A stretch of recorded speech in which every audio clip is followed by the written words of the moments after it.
Previously on Realms and Nerds, The Return of Ornon. The events that forever changed Mikhail's destiny occurred during the night of the Festival of Lights. A certain tiefling fire wizard, carrying the name Malleoculus, brutally dismembers and disembowels Mikhail's mother, father, and young sister. I would like to talk to Ansel and discuss with something that I have called the Odysseus longbow. It would have to require a strength check to draw, but do additional damage. Ansel says, I think I can do it, but it's going to take some time. You hear a large, fiery explosion from somewhere off in the distance, and then you hear the clang of armor as guards start to get on all their gear and grab their weapons and things of that nature, and they rush for the front gate.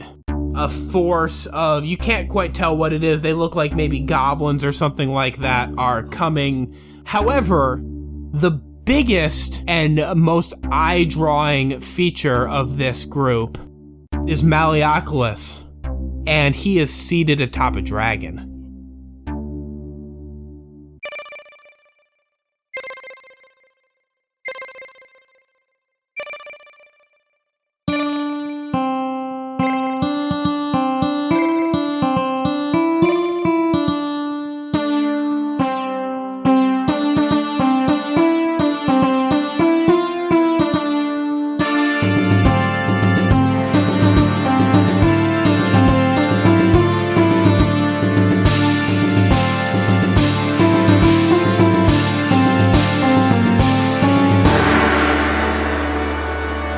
We're gonna pick up in the past. Ooh. No. Future! Specifically, we are gonna jump back to a couple of days before the encounter that we left you with at the end of our last session. So, you've been, at this point, a couple of days before, you've still been here. We'll say this is a few days after your lessons with your various masters kind of ended. So we've been here for a little over a week. Yeah, about. And we're gonna get in and do a little bit of weapon work here, Oh, fuck I guess. yeah.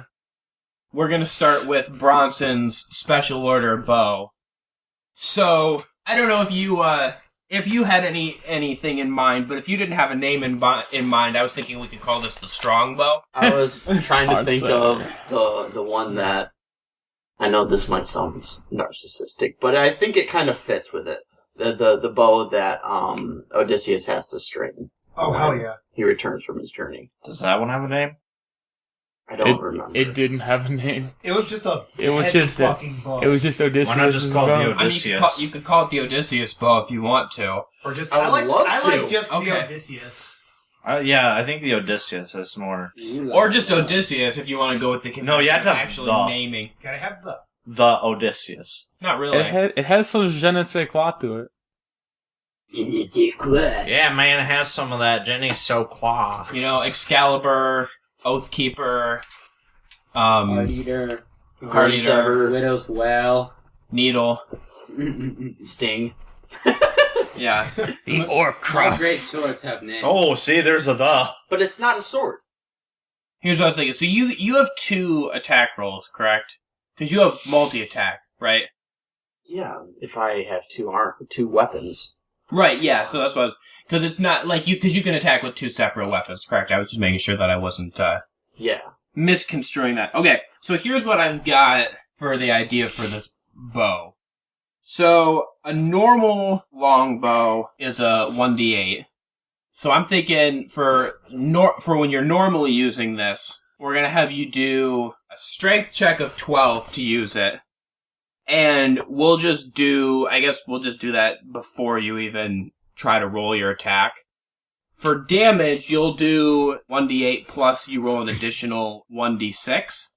Unless, if you want to use the entirety of your attack, so you, use your full, instead of you doing a multi-attack, you use both of your attacks, you can, do a focus, basically, and you can add... Like a concentration? Sure, like a concentration. So then the bow will be double damage on top of the d6. So it'll be 2d8s and a d6. But that eliminates, if you're doing that, your turn, you cannot do any movement or any other actions. It's like I plant the bow in the ground, right. draw the bow, Have you? sight it, and then... So basically your entire turn is just drawing and firing the bow. You cannot do anything else with it. Have you guys played Dark Souls before? Do No. you remember the Dragon Slayer Great Bow? I don't hate myself, so I don't. Do you remember the Dragon Slayer Great Bow? I know what you're talking about. Plants it in the ground. That's what I imagine with this thing. So, like, I can't do any even bonus actions on this. I can't cast a spell. Or No, anything. yes. So this Okay. is... So if I wanted, and I know I'm throwing this out there for way extra damage, but in the event that I actually wanted to cast Hunter's Mark, I would have to do that on the previous turn before Yes. drawing the bow. Okay. And yes, and this would... Clarification. Yes, and then this would, because it's a concentration, this would nullify the Hunter's Mark after that Okay. if you chose to do this. So you could essentially do like one shot. giant shot, but then after that, you don't get the Hunter's Mark would be canceled because of the concentration for the bow, and you can't do any movement, bonus actions, etc.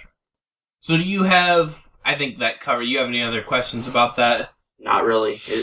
I can use regular arrows for it, correct? It doesn't require large spears as arrows or anything. With the arrows for this bow, because as I'm thinking about it, if it's going to be that big, it doesn't really make sense. It would fire normal arrows. You can buy arrows in shops, and you can make your own while you're on a long rest, but you cannot get them from other characters, so you can't scavenge them off the battlefield or like share with one of your party members or something like that. So if he scavenges, like, let's say he scours and he finds like 4 Would that be like arrows. similar to what Joan does, a survival check? Yeah, And so then do a d4 for that? Would you like the information on how to do that, Bronson? So you could write it down? Because I'm Yeah. guessing you're going to have him do the same check. yeah, we'll do it the same as what you do All right, for you're yours. going to do a survival check. A roll of 11 to 20 is a success. 1 to 10 is a failure, obviously. And it's a straight up and down. Yes. Yeah. Well, it's not. Survival. It's a survival check. Or yeah, well, so yeah, you roll it plus your. So I guess that's not straight up and down then. Roll plus your survival. And then on a success, you roll 1d4 plus 2 for the number of the arrows that you get for the Odysseus. And I was actually going to bring this up with. One last question about the bow. If Okay. I do not beat the strength check for the bow, does that still cancel out my turn? Or Oh, can I- that is a good thing to bring up. Yeah. So if you don't make the strength check, your movement speed is halved, but you can still do other attacks. Or if you wanted to pull out a normal bow, or well, I don't know. I mean, I don't know if you're going to carry It's 2 kinda like bows a- or what you're going to do. Not doing it today. Right, so that's why we're doing the strength check up front, is because if you can't draw it, you still have a chance to make an attack. So it is not like necessarily an all or nothing. But yeah, if you don't make the strength check, you just can't draw it and nothing happens. So this is a few days after you've finished your training with the various masters, you go down to the armory and meet a guy, we'll call him, we'll say Joe. Good old Joe. So you meet Joe, and he is the guy that's in charge of the armory. So he does a little bit of everything. He does smithing as far as preparing is concerned. He doesn't create weapons. He actually is a dwarf. Looks to be, as far as dwarves go, about middle-aged. He's got just like some like fiery red hair, a big beard, as is typical of most dwarves. And he wears just some simple black leather armor. And so you see him as you kind of come into the armory here. So for the record, in his free time when he wasn't training or whatever the fuck, Joan has been kind of coming down to the armory because it's kind of cool. I mean, he's smithed his own weapon, so he likes checking out the different weapons. So he's kind of gotten pretty close to old Joe. So that's why when Joan comes down, the first thing he says, "Uncle Joe, how's it going?" Uncle Joe. Yeah, and I kind of adopted him to be like my uncle. Good There's old like Joe. a 5-foot difference between you two. But, Hey, Joan, how are you? I'm doing good. How are you doing today? As good as I was 3 hours ago when you were down here. Oh, yeah. What can I do for y'all? Well, got anything new in? Probably not since the last 3 hours, but I figured it'd be a good thing to ask. Joan, no, we don't have anything more for you to look at. No guns or anything like that. Oh, alright. You, Elf, Mikael. I believe I have something for you here. I am eagerly anticipating what it is you have for me. He goes down one of the aisles and returns a few moments later, and carrying a simple wooden box. It came all wrapped up in some cloth, but I pulled it out and polished it up a good bit and put it in this box here. Where does this box harken from? Well, it came in with the last group. They said that the fox was carrying it. Do I take it this box has arrived from Timber's Crest? Yes, well, what's inside of it anyways? The box I built. So he hands you the box. Y'all seen Pulp Fiction. So this is the suitcase? What's in Yeah, the it's like the box? suitcase when he goes into the kitchen, kind of cracks it open, and he just kind of stares at its glimmering beauty in the box. As you open it up, you reveal to see this bow that's been crafted for you. So the wood is made out of, looks like a composite of several different types of timber from the forest. As you look at this, the way that this has been built, it is 3 different types of wood that have actually been carved in a circular pattern and then fitted together so that they're all interlaced. And then sealing them together is thin lines of gold that are twirling and wrapping around, holding the pieces of wood together. Is it also ruined? It does not have any runes in it. However, yes, right along the middle there's a handle that is wrapped in some leather, bound tightly onto the handle here. Above where the handle is, there is, again in this same gleaming gold, is etched into the wood, the word Odysseus. And then down below the handle, there are 3 notched circular grooves that have kind of been etched into the woodwork. And this is a spot where you could put in some sort of a rune or work something like that into it. So it's kind of like the piece itself allows for the user to kind of grant it with his own blessing, more or less. Yes. Okay. So, after Mikael opens his, this case up, Seebo's gonna walk over and also kind of get a little dazzled by the bow. Oh, Mikael. Oh, Ansel really did some good work on this one for you. That he did. Isn't it sweet? I saw it earlier when I was down here. Joe wouldn't let me touch it, but I got to see it. That thing's cool as hell. I eagerly await to test it on the battlefield. Oh, one more thing that I forgot to mention. At the very top of the bow, there's sort of a, kind of like sort of a metal cap on the end on either side for where you would string the bowstring. And on the top part of it, etched into there is a symbol of a hammer with an A on the hammer, which is the mark of Ansel's work. Ah, I see an artist claims his handiwork. Interesting signature. So after you've taken a moment to admire the bow, Joe says, "And now you, my lady, I've heard you've been looking for a particular weapon, have you?" Aye, sir. I was actually wondering if you were open for a trade. Well, I can definitely think about it. I've been empowered to give you what you're looking for. Michael said I should hook you up, so to speak.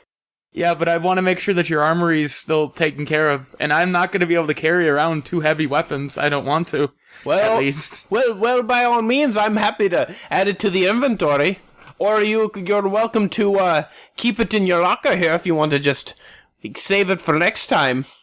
You know what? That's probably a good idea too. I'll do that. Yeah, just do it. The lockers are fucking huge.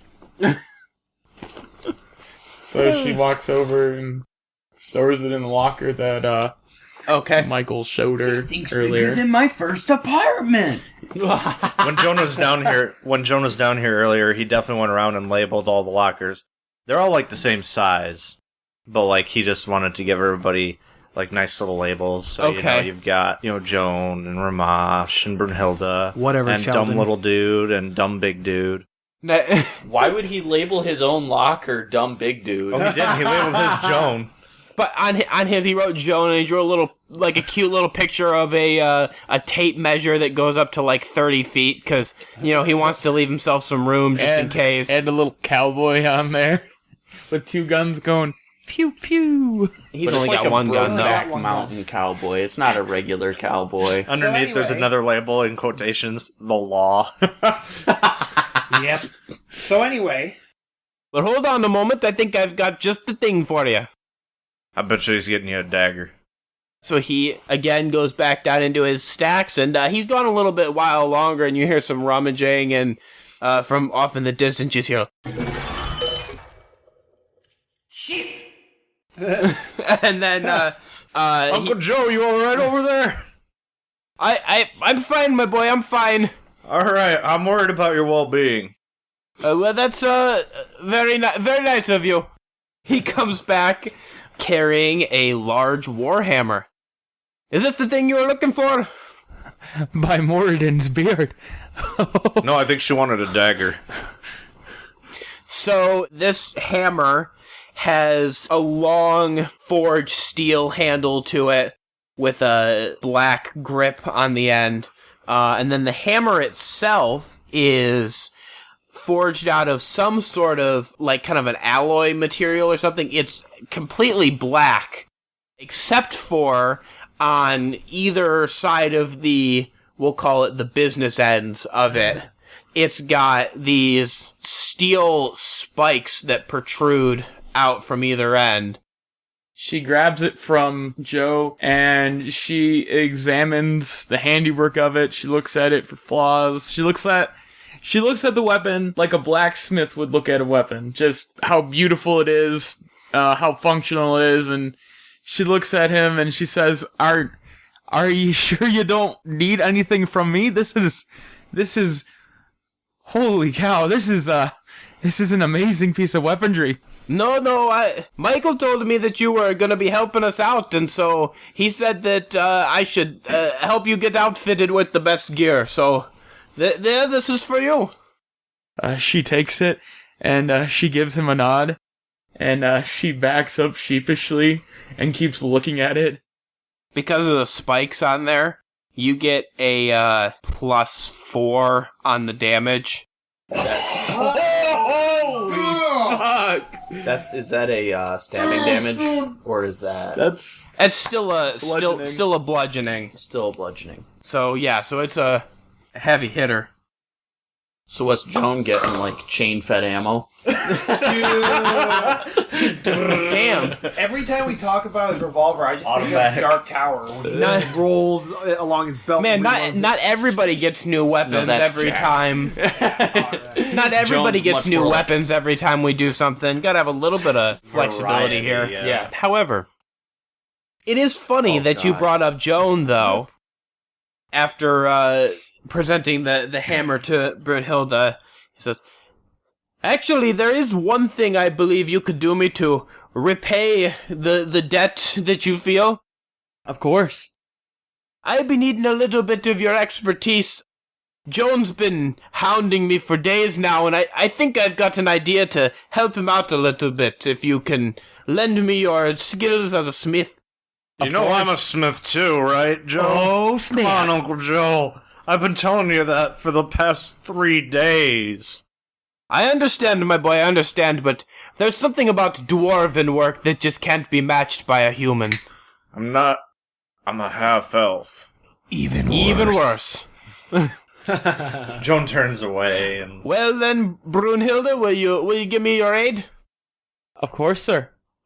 Joan, I'll be needing to see your revolver there. Only if I can help. No, this is actually going to be a closed session of smithing. He sadly, slowly gives him his gun and weeps a little. Okay, he takes it from you, and Puts a silencer on it. He examines it, hands it to Brunhilde, and as they're walking away, you hear him say something about, like barrel length, and Brunhilde responds with something about chamber diameter, and they're really getting into the nitty gritty of this here. So, they walk away, and you actually don't see either of them for like a full day. They're just gone. None of you know where they are. Joan spends that day in his room weeping. I'll bet he does. At least he can get drunk now, so... Yeah, and getting drunk. Yeah, okay, there you go. Dracarys joins him. Yeah, I bet he does. He sits there and watches him cry, chuckling. I can see Joan and Dracarys being really dangerous drinking buddies. That's not fair what they did. Anyway. They took my gun and wouldn't let me help. I understand. They took the glowing beetle off my head. They said the light went out a long time ago. I'll tell you what, the light never goes out, my friend. The light never goes out. Too true. Let's throw back until we can count the letters on the bottom of the bottle. Sounds good. Never been able to read them, but you know. So anyways, Usually looking through the wrong end of the glass. shit. Oh, God. So after, literally it's been almost a full 24 hours, they return from wherever Joe's secret smithing forge is. You're not really sure. And trust me, we know Joan tried to find it. Yep. For a change, Mikhail is not going hunting. Instead, he sits admiring his bow, rubbing it with oil, and practicing stringing it. Okay. Yeah, you rub that bow. Joshua, I swear to God, if he was find walking you by in my his- room one more Bahamut damn time, I will ask him to smite you. Can I get that in writing? And then he leaves again. Side note, he goes and grabs a piece of charcoal and some parchment. Anyway. Okay, so they return, and they've got a shape that is kind of wrapped up in a cloth. You guys have been gone a long time. I've been standing here the entire time waiting for you to come back. Seebo, you didn't take the hint that it was time to leave the armory? No, I mean, I've just been walking around. You have a lot of nice things in here. I've just been, perusing. Seebo, Yes, Joe? do I need to have the guards check your pockets? Oh, Yes. Joe. No, of course not. Yeah. And He was actually going to reach into his pockets and, grab his pockets and turn them out. And a couple of loose gold pieces fall out. Hey, that belongs to me. Cross my heart. Who has Zone of Truth? Anyone have Zone of Truth here? Anyways, it was a lot of work, but I think we've made a few improvements. And Brunhilde definitely proved her worth. I've been watching you for a while. I've been wanting to tinker with it, but I didn't know how to ask you without damaging your pride. You guys tone it down and try and not to do much today. Ah! Extra tall man has a headache. Oh. Well, I can always bring this back to you tomorrow if you'd like. Wait, what have you got? And he gets up and sees that they're holding something under a cloth. Is it my baby? Well, yes. He holds out his hand to receive the gun. Okay, so If it even is a gun anymore, no! He places now. he places this cloth wrapped bundle in your hands. He delicately lifts the cloth off. Alright, so this gun is a little bit different than it was when you handed it off before. The barrel on it is slightly longer now, and is actually a little bit wider. The chamber has been widened up a little bit so that the barrel is slightly thicker. So there's a little bit of work that's been done on the barrel, kind of, a little bit of gold inlay, making it kind of along the top and the sides, making it, just a little bit fancier. She looks gorgeous. But that's not the most striking thing that you notice. The handle is now made out of some sort of a black metal material, and sort of imprinted on top of it, on either side, are golden figures in the shape of toy soldiers. He cries. Not just weeps, he cries. For a good long while. I'm sorry, Joan. I didn't mean to make you cry. I'm sorry. I love it. Thank you. Are your bullets even gonna fit in that thing anymore? Oh, I'll make it work. Don't worry.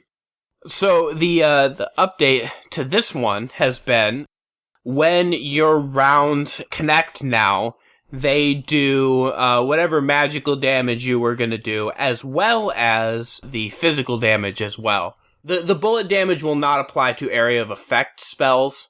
It only applies to spells targeted at one specific person or creature, whatever the case may be. How about for magic missile? Because that's not area of effect, but it's split, and I can hit up to 3 different targets, I think. Or For magic missile, you can use that damage on one target. Okay. And I guess just to resolve as well, if it's a spell that you just cast, because some of them are cast, some of them you have to roll for the attack. If it's a spell that you just cast and you don't have an attack roll, you have to do the attack roll for the bullet damage. So yeah, Joan got his pistol pimped out a little bit. Yep.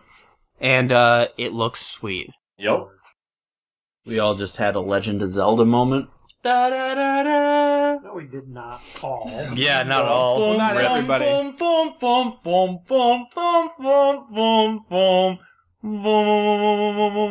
as I appreciate the Zelda references. 5 days later. I guess Rhomash is feeling like he's due for an upgrade, because he's been not. Sorry, nature doesn't provide a lot of weapons. Mother Nature throws him up. Mother Nature throws a rocket. Shut up. Now I'm picturing Groot growing the handle for the axe. I'm just realizing that I totally missed, a giant, wide open joke to be able to engrave the law on the side of his revolver. Okay, so let's add that in post. So Joan pulls out his dagger after getting takes his dagger. and in the soft gold work that they took time to lay onto his revolver. Oh no, he wouldn't do He that. etches the law. He wouldn't. It looks do like that. chicken scratch. Wait. You know what he would do, He though? is a smith. So Hey, you know what he would do, though? He would ask if he could add the law to it. he is a gentleman that way. He would ask permission beforehand. That's way better. Because also he's a smith. So he looks at her and Yeah, if you want to do that, let's just do that. Hey, Uncle Joe, Brunhilde. Yes, my boy. yeah. Would it be okay if I added my own personal touch to my gun? I mean, you're going to be carrying it with you for probably the rest of forever, so... I'm gonna take that as a yes, and he's gonna go to the forge and engrave in all capital, kind of that bank gothic font that kind of looks like Old Westy, the law on the side of the barrel Okay. on one side. So she watches him do this, and then she grabs the helmet off of her head and she looks at it, and she walks over to him and she dips her hammer in the fire, and she has him hand her the hammer and the chisel, and she chisels out the emblem of Moradin on the hammer. Okay. So that's what's been happening over the last few days of your stay. Now we jump back to the present again, to a scene of chaos. There is guards running around all over the place, and this sort of invading force is coming in, and at their helm is Malleoculus seated upon a smaller red dragon. What the fuck is that thing? Dragon. No, the thing on the dragon. Malleoculus. okay, that's the ugly son of a bitch you've been looking for. Is that the fellow we've been trying to kill? I think so. Only my entire life, past the age of 10 years old, has been dedicated to the pursuit of this foul individual. Yeah, so this is, this is a full-on assault of the castle here. There is quite a few of these enemies that are actually, like, close to the gate at this point. They're assaulting. You got people from your side running out to attack. You got goblins, like, all over the place, but really kind of the central fixture in the middle is this large... I guess it's not large in terms of dragons, but still a dragon nonetheless. It's a large fixture in the center here. So, what do you guys want to do about this? I want to fucking fight the dragon, dude. I want to fight the dragon. Let's roll initiative. Mikhail strings his bow. Okay. Wait, how far away are they? Probably a few 100 feet or something like that. Hey, so you've got a minute until the dragon gets here. He's about a... Is this a party of 9? Right now, this is just the 5 of you. Okay. In this particular arena. We kind of need to get to a position where we can fight. Some of us don't have long-ranged weapons. So, at this point, the dragon is about a quarter mile out and closing in on you. That is the only question I didn't ask about the great bow. Range. I think for range, we're going to stick with the same range as a longbow. Okay. That's 150 accurate and 600 inaccurate. We'll say the accurate range is doubled. Okay. So, what's our plan of attack here, boys? Joan's gonna fly in on a dragon.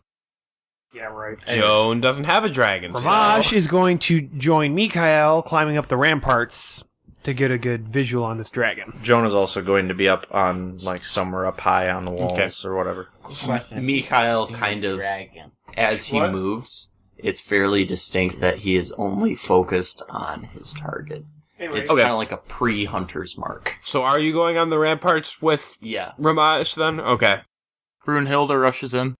to the fight on the ground. Okay. Yep. Yeah, Seebo's also going to stay on the ground. Like I said, Seebo's going to hide into the underbrush and the shadows and stay, scurrying across the battlefield, taking opportune strikes whenever he has the chance. Alright, so the way that I understand this, we've got Mikhail, Joan, and Rhomash have all climbed up onto the ramparts. And then Brunhilde is just running in, and then Seebo is going to kind of hang back and sort of like pick his way forward, I guess, like kind of sneak around and take opportunity strikes. Yep. So let's start with Brunhilde. As you've been charging forward, you are confronted by a trio of goblins who are barring your path here. Okay. Do I have to roll like initiative? Yeah, you know what? This is D&D. Why don't we roll some initiative here? For who involved? Well, this is Brunhilde and the goblins. 15. Okay. So, you run into this trio of goblins. So first up is going to be one of the goblins here. And he's going to come at you with his scimitar. 13 versus AC. Get that out of here. Okay. Get that out of here. He misses. Next up is another one of the goblins. 15 versus AC. Get that out of here. Okay, he misses as well. Brunhilde, you are up next. Alright, I'm gonna swing at the first one that tried to slash at me. Okay. That's a critical fail. Yes, that's not it, Chief. Yeah, so you whiff as well. We've had three whiffs in a row here. Goblin number 3 is coming up at you. That's a 22. Yeah, that'll get me. Okay. So he hits you for 4 points of damage as he slashes you with his scimitar. So we're gonna now jump to Seebo. You are a good ways behind Brunhilde, but close enough, I think, that you, if you so choose, you could probably jump into this fight with her, or you can go a different direction. What are you doing here? I know that we're we're under this dome, this like rock dome. Yes. Is there still like vegetation and stuff? I guess we do it. It's like a forest area, right?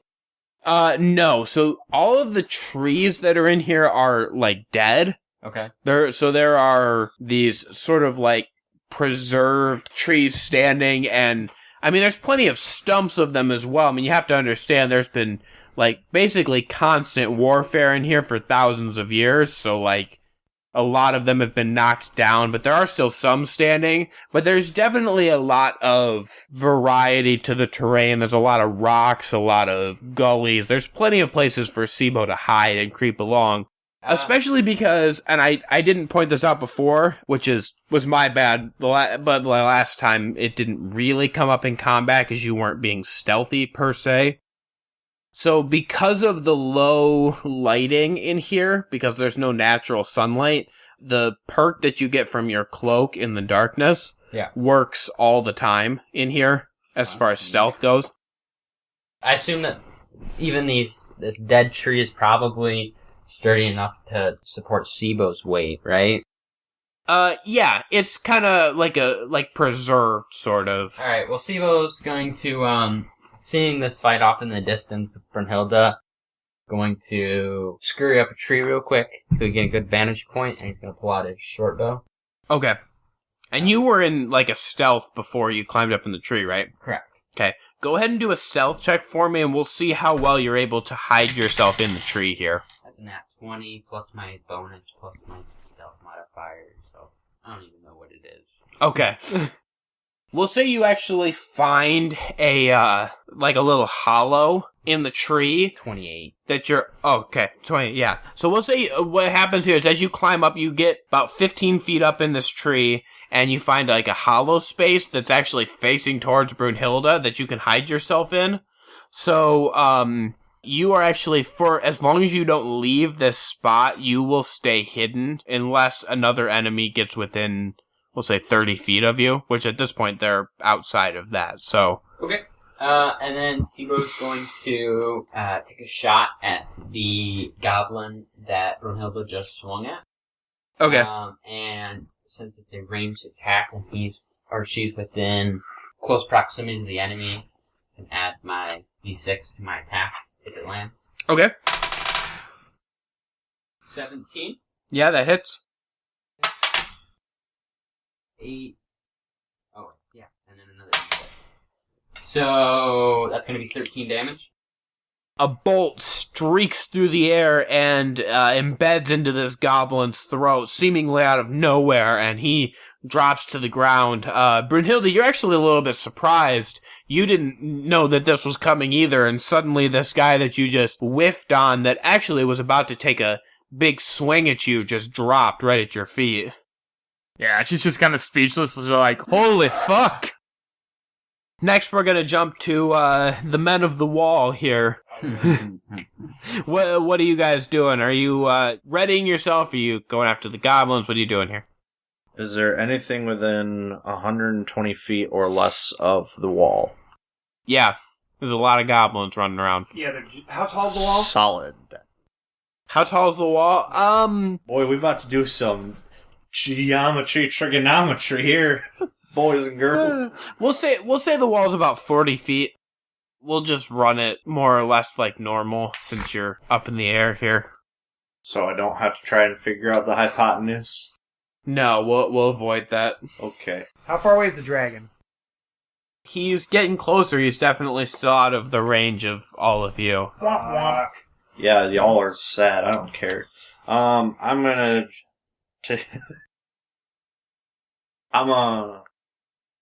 Okay, well, Joan's trying to decide what he's doing. What's Mikhail and Rhomash doing? Mikhail takes a glance at Malleoculus, and without losing his focus, he trains his eye on a more immediate threat. And instead of pulling out his great bow, he marks the nearest goblin with Hunter's Mark and pulls out his longbow to make a shot with that. Okay, go ahead. That is a 15. Ooh, that's just gonna hit. Yeah. Alright. That is 11 damage. Yeah, he dead. You put a bolt through this goblin and he drops to the ground. How close are the closest goblins? Other than that dead one? They're, at this point, they're kind of, like, about 20 feet from the bottom of the wall. Like, Good. So I guess let me describe this to you. You guys get a good vision of this just because you're up higher. The guards of the castle don't really have the numbers or really just the fighting style, if anything, to kind of like stand in a line and fight in that sort of traditional fighting style.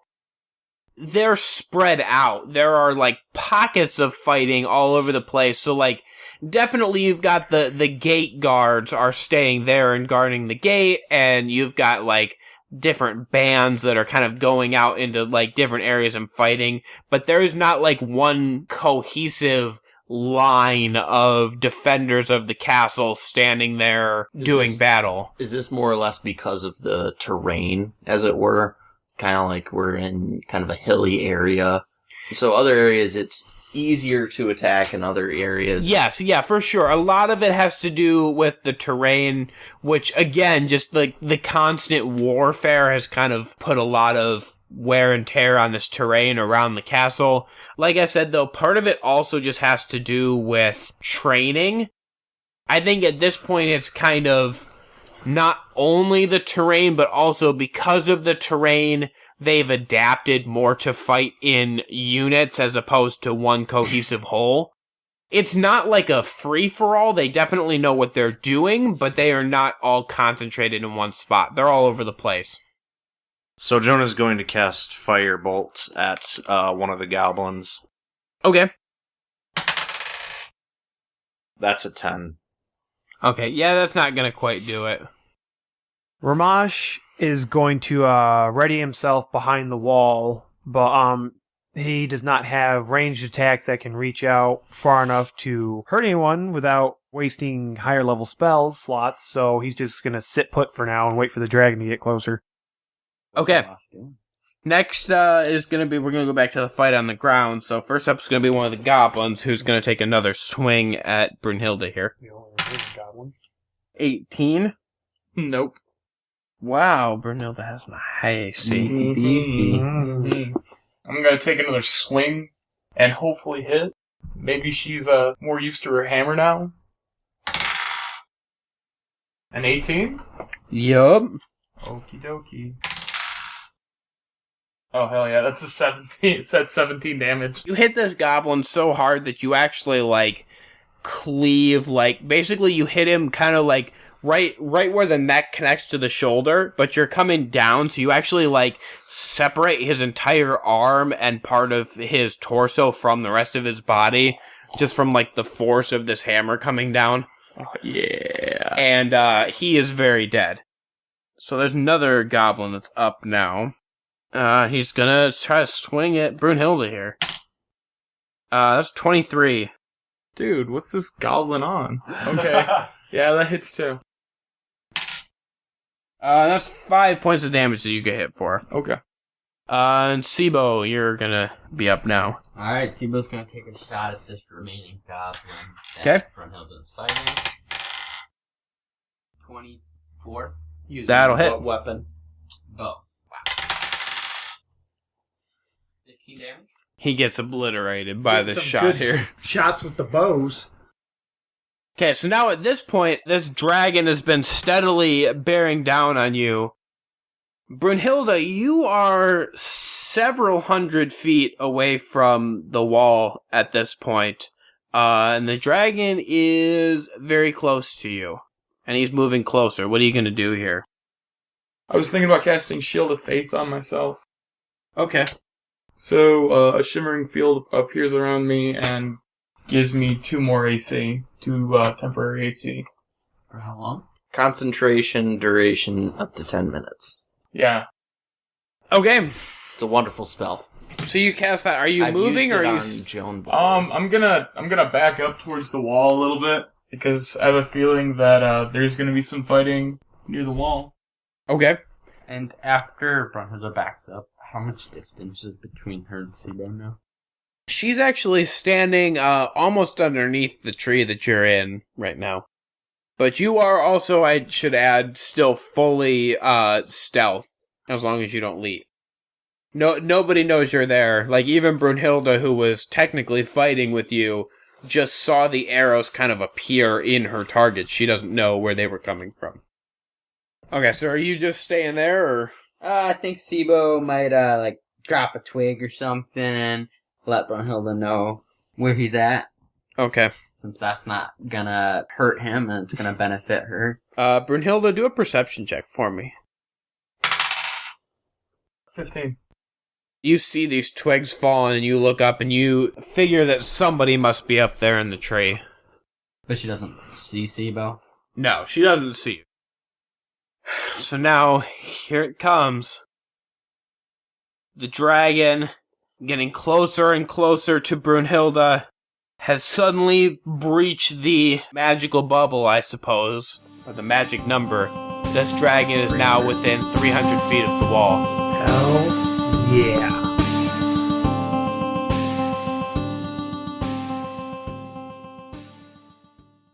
Good day. I'm Ken. And I'm Steve, and we're the hosts of the Nerd Cantina show where nerd culture and society intersect. Whether you come for entertainment news or some space and science talk, we are here to keep you informed on weekly nerd topics and discuss how they affect us as a society. As well as having in-depth interviews in our Cantina Conversation and Fight Me Fridays. Just like any cantina, we want you to join in on the conversation. From our blog at thenerdcantina.com, our voicemail line, or our closed Facebook group at thenerdcantina.com/community where we really get to interact with our fans. So pull up a stool and get involved in our community.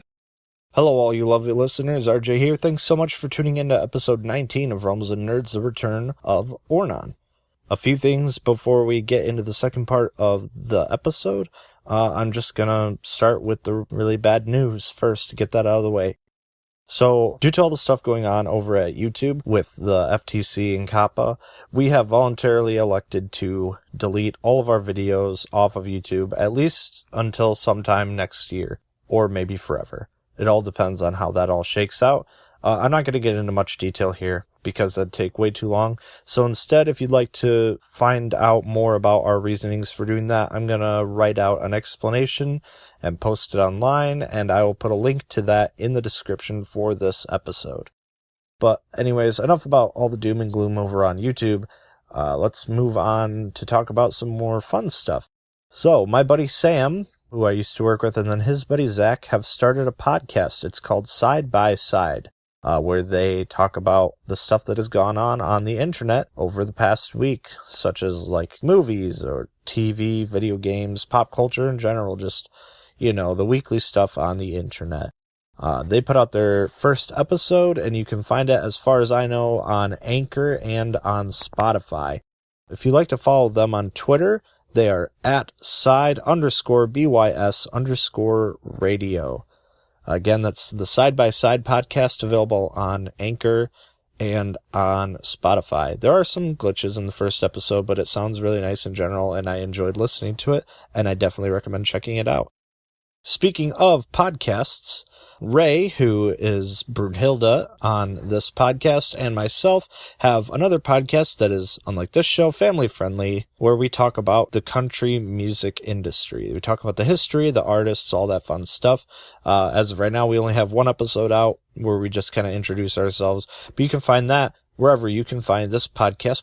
So anyways, that again is Cedar Country, where we talk about country music and related genres of music.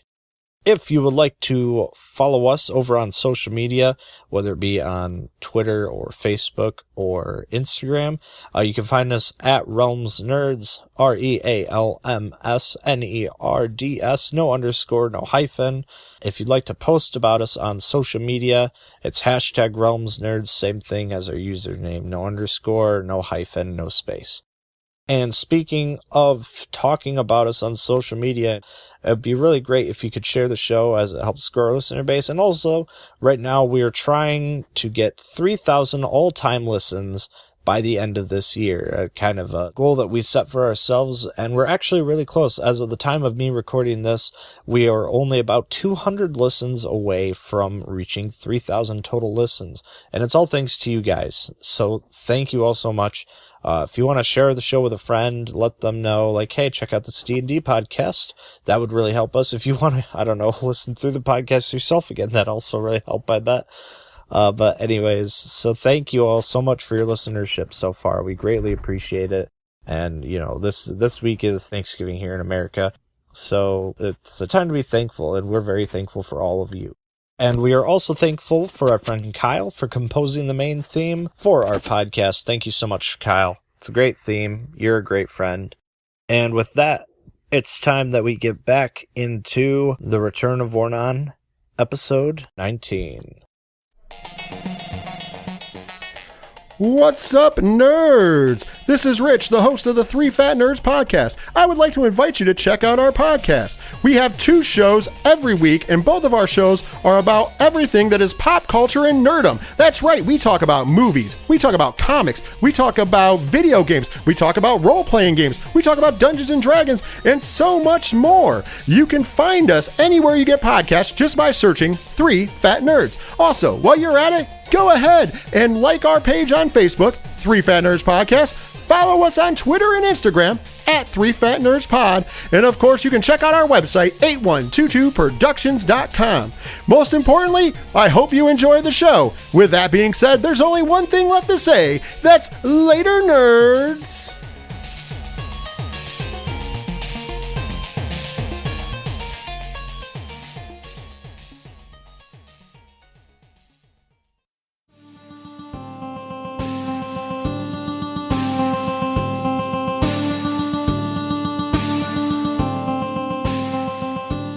Alright, Joan's gonna attack a goblin. Okay, Joan's going after another goblin here. Same exact thing. He's gonna use that fire spell. I can't remember offhand, and my iPad is off, so I can Firebolt. He's going to use Firebolt. Thank you, Okay. Brandon. That be a critical fail. That be wild magic. That's a wild surge. magic surge. Oh boy. All right, wild magic surge. For the next minute, all your spells with a casting time of 1 action have a casting time of 1 bonus action. Okay. Oh, shit. Okay, so I think what happens here, Joan, you go to fire at this goblin, and as you do so, something hiccups in your magic, and it just doesn't quite fire right, but you feel this surge of magic go through your hand, up your arm, into the core of your body, and you suddenly feel just like a burst of extra energy surge into you. Well, that tickled. Alright. About Hunter's Mark, it says you choose a creature you can see within range. What's the range of the spell? It doesn't... 90 feet. Damn it. Alright. Alright, so I tried. can't mark the dragon with Hunter's Mark. Yet. But I am still going to, at this point, take out the great bow that has been strung and going to draw and make a attempt to fire at it. Okay. Specifically at Malleopolis, though. Okay. And I think first that requires the strength check. 14. Yeah, that does it. Hell yeah. And then he looses a fell dart. 15 against AC. Yeah, 15's gonna work for you here. Against Malleopolis? Yeah. Okay. Well, that is not favorable. Alright, so what's the damage on this? That's 3. What was the damage plus on that? Was that just plus 3 Should it or be his dexterity? Yeah, it's plus dex. so on that. 7? Okay. You ready this bow, and you've prepared for this. You've had years of training as a warrior, preparing for this moment, for the one day that you would face Malleopolis face to face and be able to put an end to him.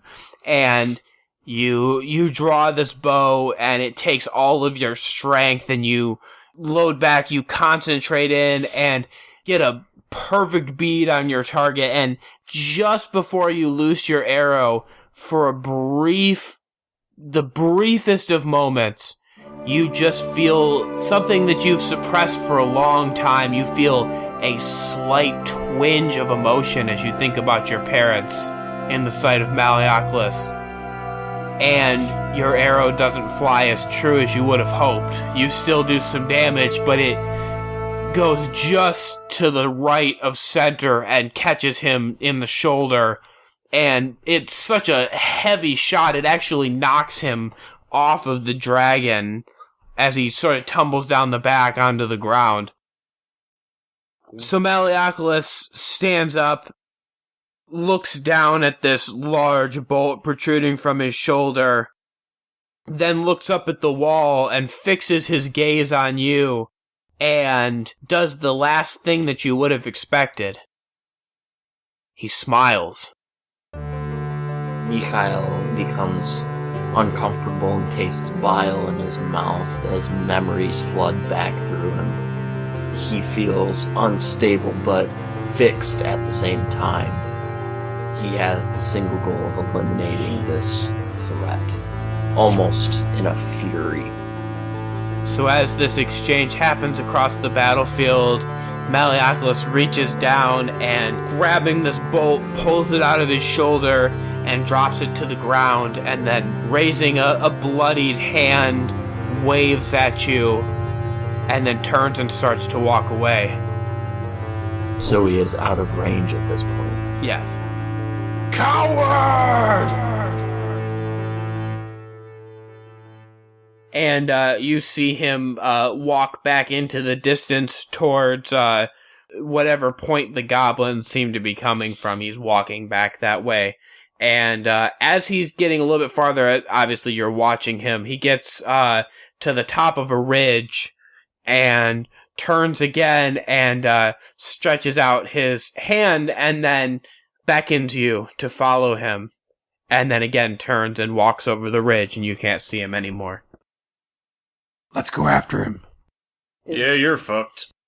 Easier said than done. We still have a dragon in front of us. You're on the ground. Yeah, buddy. you're way the fuck far away. away from Bye. the wall. Nice try. Mikhail grabs the grappling hook out of his pack, affixes the rope to the base of it, and he rappels down the wall. Where are you going? Rhomash follows. Are you using Mikhail's rope then? Yes. Okay. Both of you do an athletics check for me. 15. 21. Yeah, you both make it down the wall. Brunhilde, you now have a dragon 5 feet in front of your face. This guy has advanced further after Malleopolis jumped off, and he is now right up on you. We're gonna play some Skyrim, and I'm gonna hit that dragon in the face with my warhammer. That's a 22? Yeah, that hits. Yeah, that's 17 damage again. You just take a step and swing this hammer at this dragon and catch him right underneath his left nostril. And you leave actually a little bit of a scrape on his scales, and he rears his head back a little bit, and now he's looking angry. So let's have everybody roll initiative here. Woo! Yeah! So Seebo needs to as well. Yeah, everybody's rolling initiative here. I'm standing above the dragon. Well, you still got to roll your initiative, regardless of where you're staying. Mikhail. 22. 16. Rhomash. 9. Brunhilde. 15. Seebo. Oh, I rolled 18. Okay. Top of the order here. First up is Mikhail. However, you are still a ways away here. Currently, the dragon is 250 feet from the wall, and you have just rappelled down the wall. How close are these goblins? I assume closer than the dragon. So there's kind of goblins everywhere. So the way I'm going to handle this, they're not part of the rigid structure of rolling initiative, etc., etc. They're just kind of going to jump in as they sort of get here. If you want to seek out a goblin to attack, you can. If you want to try and avoid them and push towards the dragon, you can. However you want to handle this. Well, Mikhail, instead of taking out his bow, he has grasped in one hand his light hammer, and in the other one he has his rapier. And as he charges forward at full speed, he crosses 30 feet, and in that distance from the base of the wall, does he encounter a goblin? Yeah, you can definitely come upon a goblin. They are milling about here, so I think you come up on one. So then he's still focused on Malleoculus, who kind of beckoned him over the hill. And basically it's anyone who crosses his path is more or less an obstacle, and he's looking for a way to either kill or clear them from his path. Sure. So then he is attacking this goblin that has crossed his path, I guess. Okay. That's a 13. That actually does not hit. And that's an 8. Yes, those are not going to hit. Seebo, you're up. Seebo's going to, this dragon's like right below him. Yeah. So Seebo's gonna pull out his daggers and just drop out of the tree on top of this dragon, like landing right on its back and aiming straight for the neck and other important organs. Like hobbits on a cave troll. Go ahead and make an attack roll. Dagger number 1 is going to be 19. That does hit. The second dagger is going to be 22. Those are both going to hit. Alright, and then since Brunhilde is still there, I'm able to do a extra attack, correct? Yes. Alright. Dagger number 1 is going to be 4 damage. Okay. Dagger number 2 is going to be 5 damage. Okay. 4 plus 5 is 9. Plus 3 is 12 damage. So you do 12 damage total? Yep. And then Seebo's going to take his bonus action to, flip off this dragon and take his disengage action so that he's not chilling on top of the dragon. If you want to get off the dragon, you're going to need to do an acrobatics check for that. Okay. 25. Yeah, so I think you jump down, you stab this dragon with both your daggers in his neck, and then I think you actually withdraw your daggers and go back to some of your circus performer training that you've had performing in the White Timber Forest for a few coins, and you actually just kind of do sort of a tuck and roll and actually somersault down the back of the dragon off of his tail, kind of just rolling off, and then behind a rock, hiding here. Am I still hidden? Yes. Alright, so I am in stealth. Yes, you were able to disengage, so you have successfully disengaged, and you are now hiding behind a rock behind the dragon. Damn. Okay. So next up is actually the dragon, and Brunhilde is the only one in front of him. Oh, fun. I'm sorry, Brunhilde. Because, so first he's gonna reach down and try to bite you. That's a 17. Nope.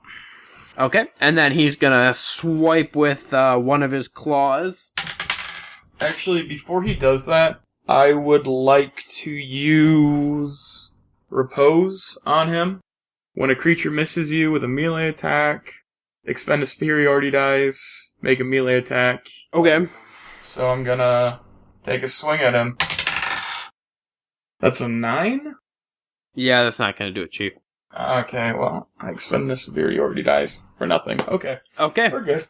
Well, okay, so then he's going to go at you with a claw here, then. That was a nat 20. So plus his modifier, that's a 30. Which I know hits. Hello, darkness, my friend.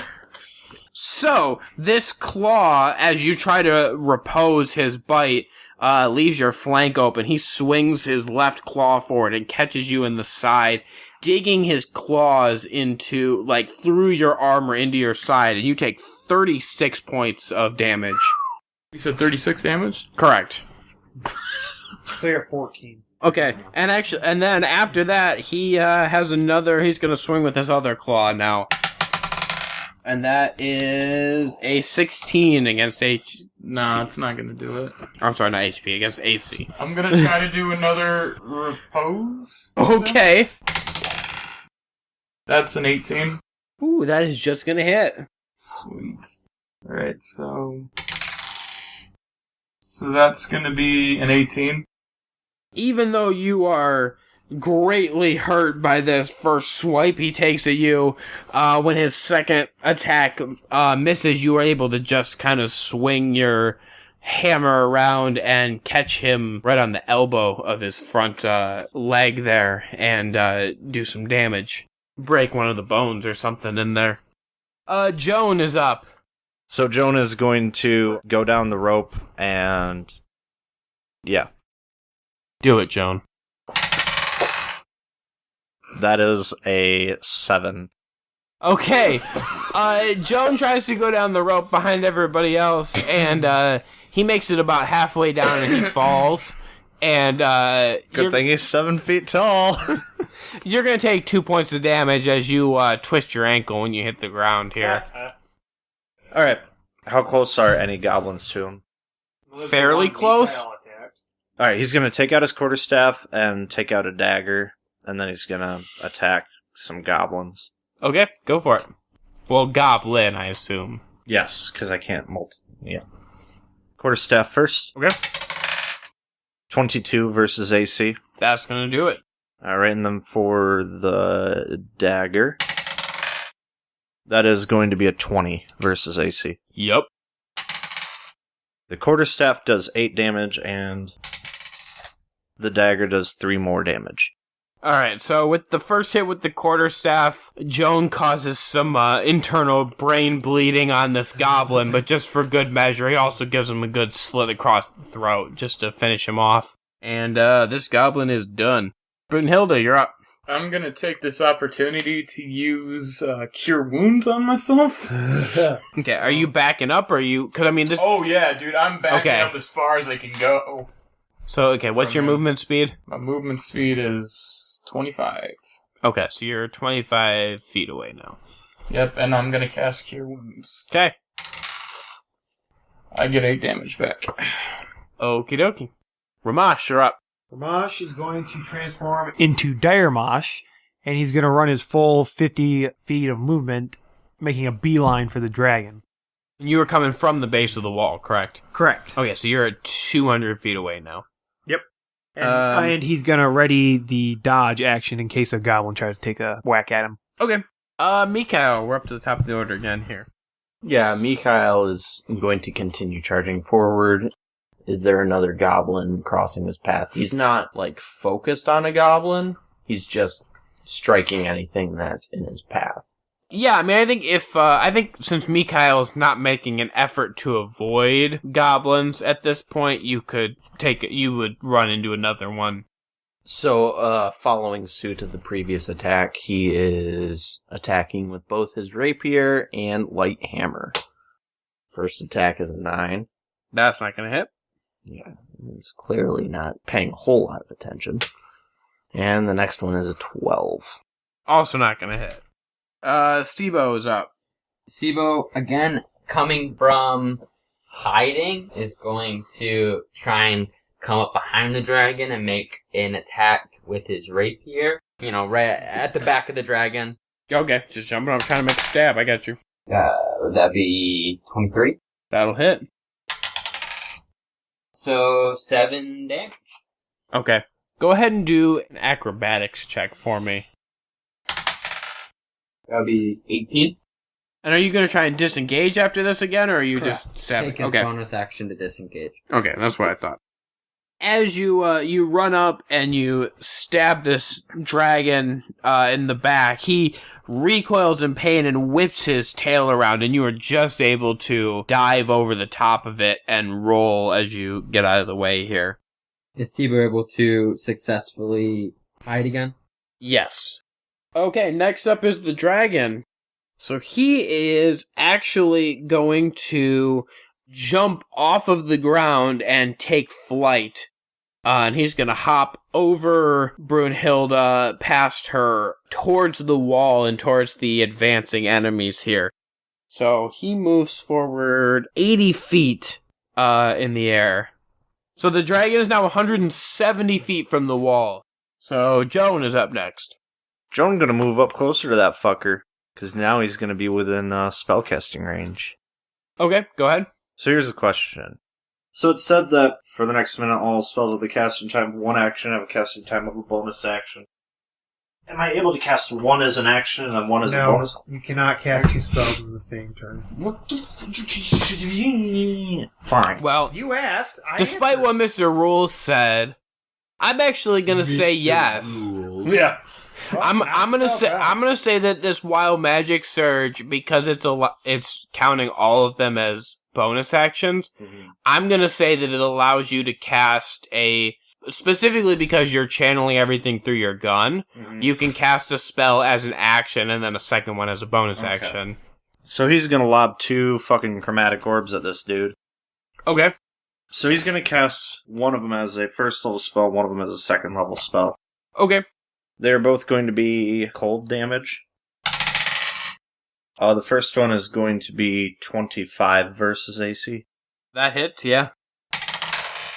And then the other one is going to be 21 versus AC. Yeah, those are both going to hit. Alright, so that's going to end up being a grand total of 78. Okay. When he hits, he hits. Yeah, he does. That's going to end up being a grand total of 38 cold damage.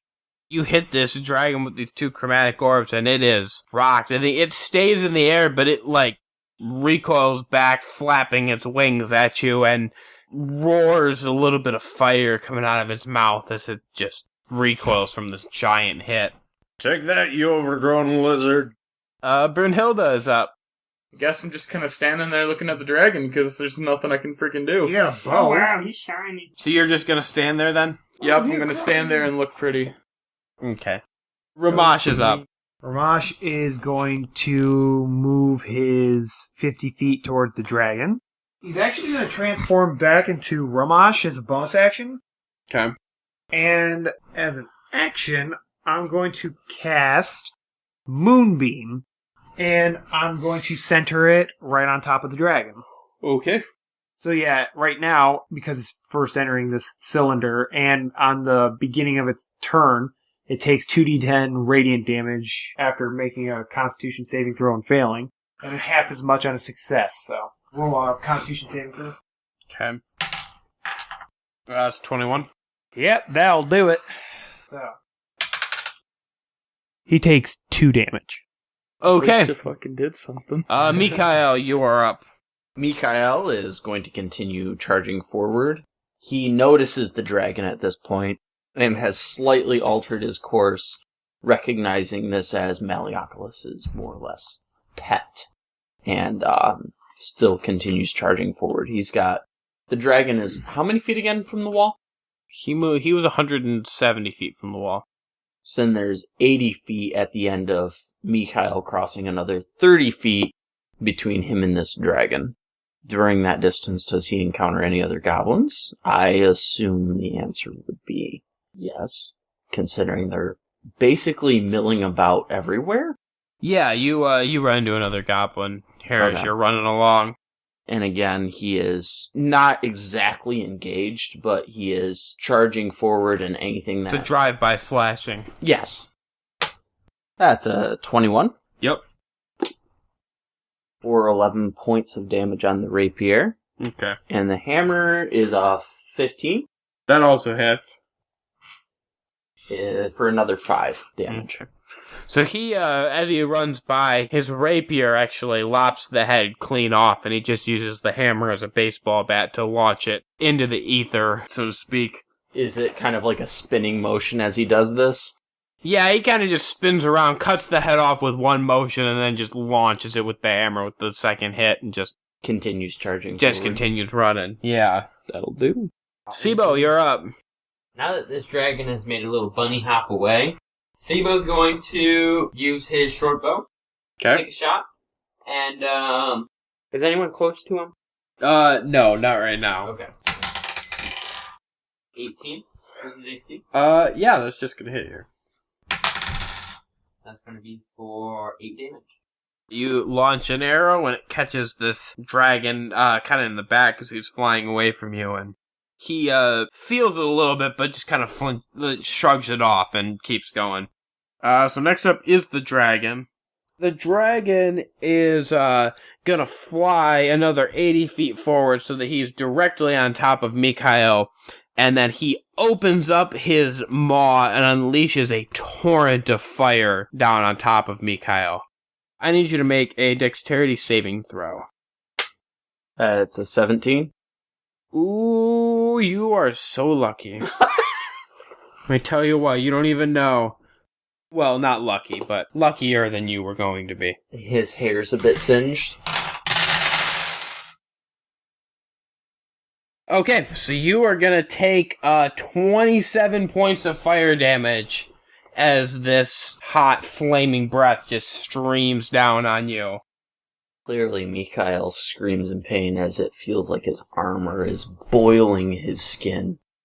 And if you would have rolled one less on your dexterity save, you would have taken all of that. So, lucky you.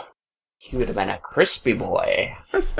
Yes, he would have been a very crispy boy. He would have been hot. Joan, you are have been. I'm going to do the same thing as I did last time. 2 chromatic orbs, however, I'm going to do them both as a first level spell. So I'm going to do both chromatic orb with cold damage. That is going to be 21. That hits. And that one is going to be a 9. Yeah, that's a whiff. So then that is going to just be 3d8. 12 damage. Okay, next up is Brunhilde. Did she see Mikhail start running towards the hole where Malleopolis? He just got torched 135 feet away, so I have to assume you saw that. I guess she sees it and she goes, "Holy crap, where have I been?" And she starts running towards where she saw Mikhail get singed. As fast as her little legs will carry her. Okay, what's your movements beyond that? That's 25, so I'm back to where I was first fighting the dragon. So you are now 110 feet away from the dragon. Alright. Rhomash, you are up.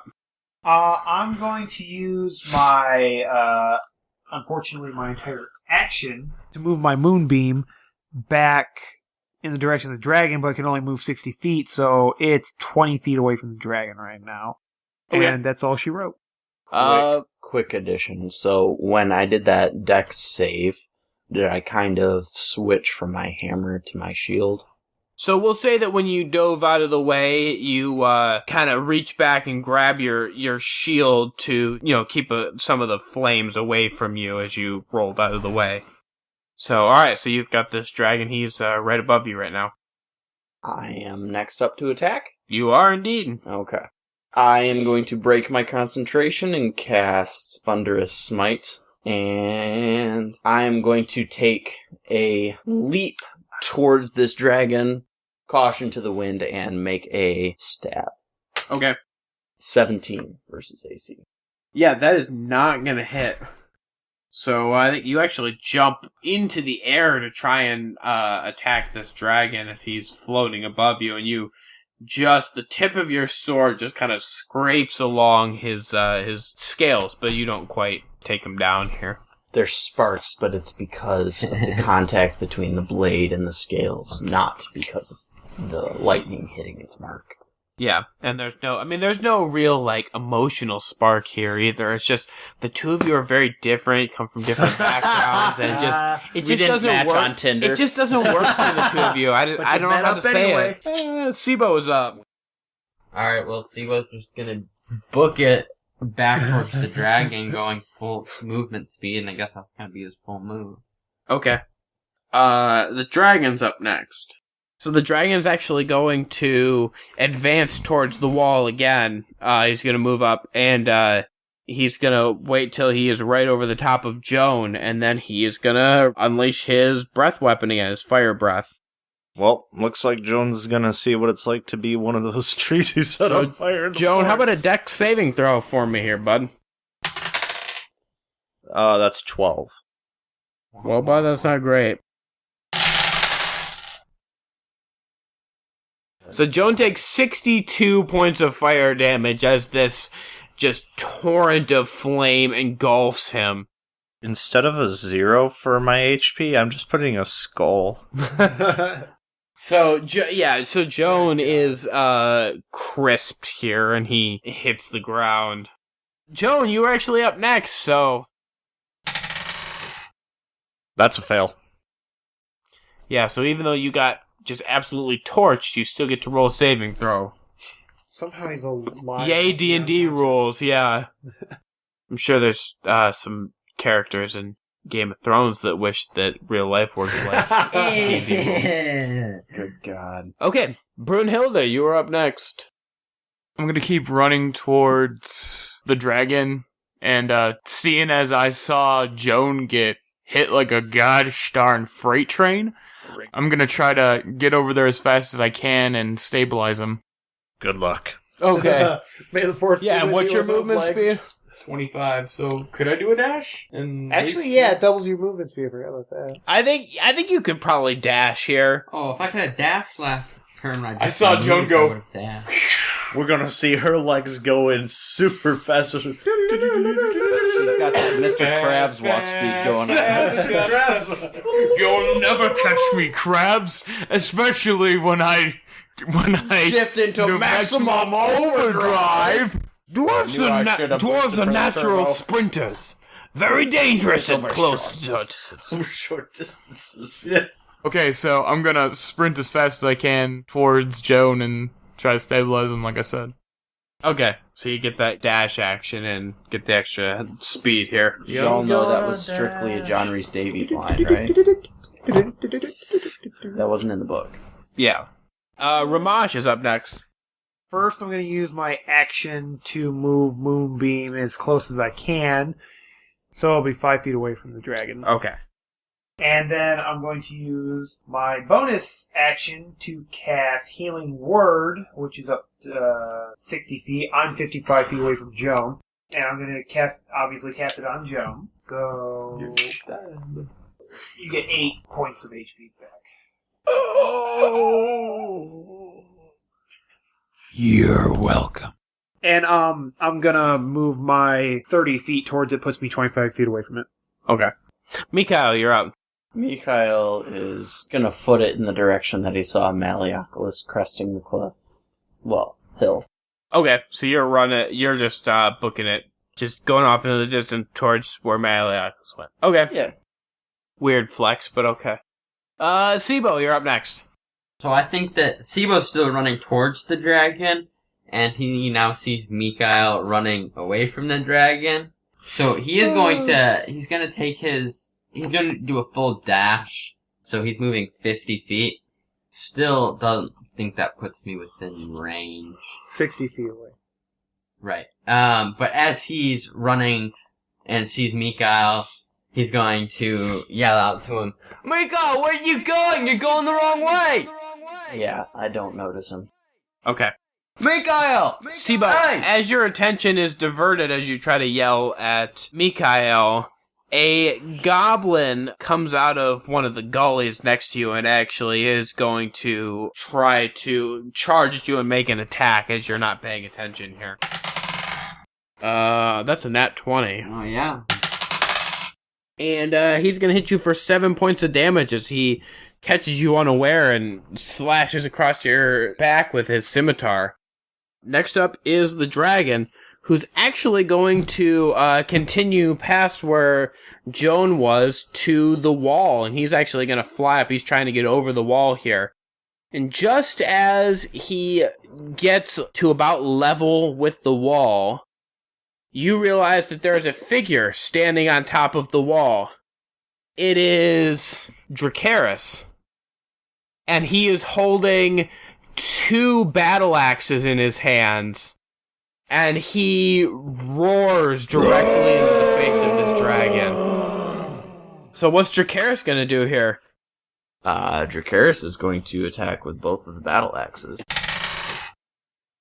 That's a 12 versus AC. And the second one is a 13 versus AC.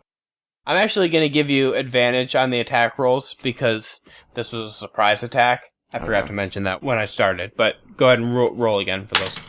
Well, that's significantly better. 23. Okay, yeah, that one does hit. And that one's a 17. Okay, so just the one is going to hit. Okay. 12 damage. Okay. For Dracaris, go ahead and do a, let's do a strength check here. I was going to say, he also engages rage. That will give me an advantage on strength checks. Okay. And that's actually a total of 14 damage on the strike. Because I'm saying he was in rage as he crests ramparts and attacks the dragon. Okay, so you did an additional 2 damage then on the... Mm-hmm. Okay. So then go ahead and do your strength check then. That's a 16. So Dracaris leaps off of the wall and swings both of his axes at the head of the dragon. One of them connects and kind of sticks, and he is now hanging by the one axe off of the edge of the dragon's head as it flies next to the wall here. And he's just kind of hanging on for dear life. Joan is up next here. Joan is going to try and make another attack on the dragon with a chromatic orb. Okay, go ahead. Oh, and he's casting it as a 2nd level spell. Understood. That's a nat 20, boys. Yep, that's gonna do it. Double damage! So double damage, that means it's going to be, and that's a 2nd level spell, that's going to be 8d8. Yeah. So that's 43 cold damage. You hit this dragon and he just like gets blasted. He actually gets blasted forward and flies and hits the wall of the castle and is kind of laying halfway draped over the wall of the castle, trying to sort of claw his way up onto the top. Brunhilde, you're up here. Well, seeing as Joan's okay, she's gonna start running towards the dragon to get her last pound of flesh from it. Sprinting, so we're gonna go 50 feet. Okay. And I guess that'll be it. That's my whole action. Okay, Rhomash, you're up. Rhomash is going to use his action to move Moonbeam over the dragon. And this time it'll finally be over the dragon. So I need you to make a Constitution saving throw. Won't it also be over Dracaris? Unfortunately, yes. That's a 10 for me. Buckaroos. Nope. 19. Well done. So Dracaris will take half of this damage. That's 15 points of radiant damage, and that would make it 7 for Dracaris. And then Rhomash is going to run up right underneath the dragon. Okay, I need another athletics check from Dracaris here. Okay. 19. As this beam hits both of you, you take some damage. However, you are able to free the axe from the side of the dragon and drop down into the wall as he breathes his last gasp of air and slides off the edge of the wall and thuds to the ground below. Oh, why is it so bright? It's a bit warm and tingly. I believe they call this a tanning beam. Step into the light. You'll enjoy it. Okay, so up the ridge now, we have Mikhail, who's been booking it towards Malleopolis' last location. And as you've crested the ridge, you see that there's a fairly large opening in the ground here that the goblins were coming out of. They're actually now retreating. There's a pretty solid wall of them that are backing their way in. Mikhail kind of freezes at the crest of the hill, realizing that he is alone in his pursuit. Turns back towards his companions, notices that the dragon has been taken down by his capable companions, and says, "Hurry! Malleopolis is fleeing! We have only left the pursuit of this villain."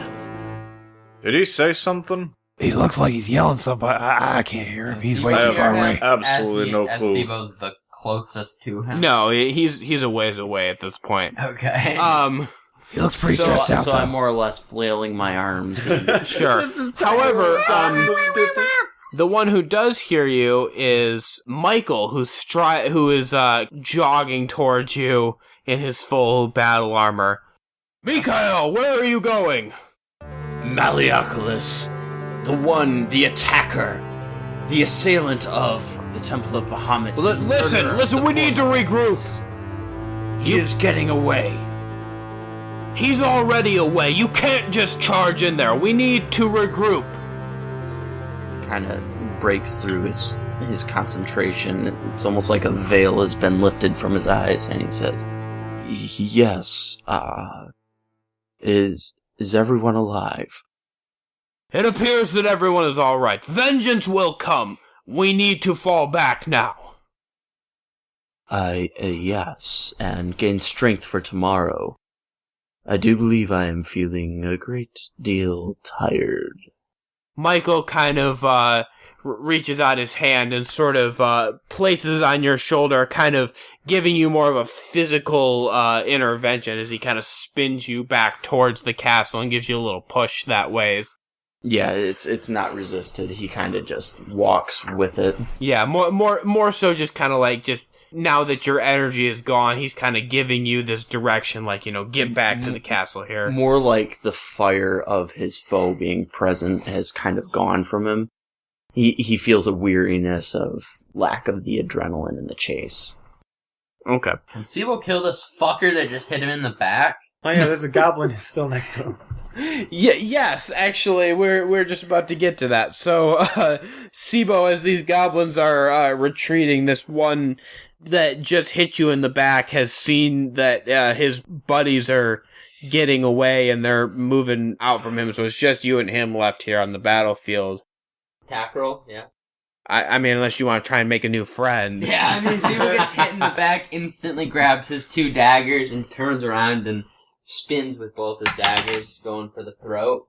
So that's going to be a 20. Yeah, that's going to do it.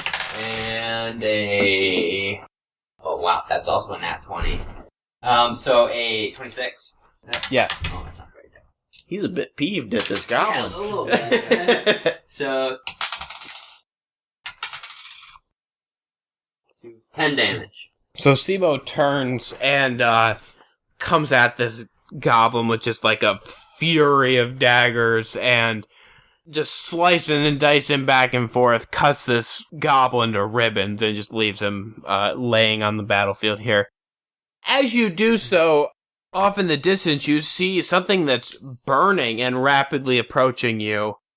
You ready your daggers, but then you see that there's no need for any kind of a fight here. There is some sort of a wagon that's being pulled by 4 large spiders that comes running past you, and as it passes you, jumping out of the back of this flaming contraption is Dracarys' 3 other companions who have been fighting elsewhere and apparently acquired a flaming transport somewhere. Nice to see you Giant guys! spiders as the frickin'... That's fucking metal. Does Rhomash see this at all? I mean, you would kind of see it off in the distance, but they come up kind of like right next to Seebo. Yeah, it's good to see you too, little guy. Hey, don't ask where we got the spiders. It's a little... Yeah, just don't worry about it. Are you well? I was actually wondering if I could have one. No, yeah, sure. You could definitely have one of those spider things. Don't even worry about it. It looks like it could be a nice pet, maybe. For sure. They're fun to ride. Let me tell you what, we've been having some fun around here. So did you kill a fuck ton of goblins? Because I know we sure as fuck did. Yeah, let me tell you what, Josh and me, they didn't stand a fucking chance. And Seebo's actually gonna, go for a nice bro shake. Dagger still in hand. Kind of goes for it and then realizes that he still has his dagger and kind of like flips it back, puts it in his I see what you did there. No, but you gotta... No, but for real though, Lalelia, holy fuck, you should have seen her on the battlefield. Holy shit, I'd be dead if it weren't for her. She was amazing, let me tell you. Yes, I would say my performance on the battlefield was adequate. Adequate? You fucking blew it out of the water. Please. The praise is not mine, but only for the gods I serve. Sure. No, yeah. She fucking killed it. Don't let her speak that way to you. I fucking believe it, mate. No, but here's the real scoop. Doran, he fell down like 3 times. That was fucking hilarious. Says the guy who peed his pants when he saw the dragon flying. I did no such thing. I was carrying a glass of water and it fell. What's that smell? Yeah. It's the smell of battle. And Josh, man, I'm covered in blood, and I don't think I smell nearly as bad as you. You know what? It's the green beans. I'll do it to you. Don't you even worry about that. Yeah, the green beans. Right. From this fight here, across the board, actually all, 'cause I was totaling up here, all 9 characters, so the 5 of the main and the other character, everybody's gonna get 6,000 HP. HP? I'm sorry. 6,000 XP? Yes. I'm sorry. Everyone's gonna get 6,000 XP from this. Oh my god! We're level 5s, baby! Oh my god. The other ones are level 4 for another 66 XP.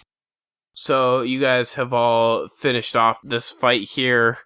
I'm assuming you're all kind of making your way back to the castle at this point. Yeah, and the 2 Dragonborns are fighting over the Dragon Soul. Yeah, Josh me rides one of the spiders. Oh yeah, Seebo's definitely gonna jump on one and ride back.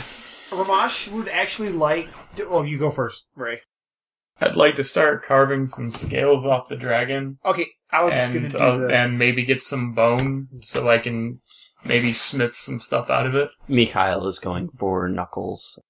Rhomash is doing the same thing with the scales. He would like to actually attempt to get a smith to make him armor from the dragon hide. Okay. Seebo and Josh and me are just riding back, telling wartime stories. Probably smoking a bowl. Doran's rolling his eyes the whole way. Yeah, as he's lagging behind, walking like a lame boy. Yeah, and Dracarys is just tugging on one of the teeth. Not even thinking to use any implement, he's just trying to pull it out.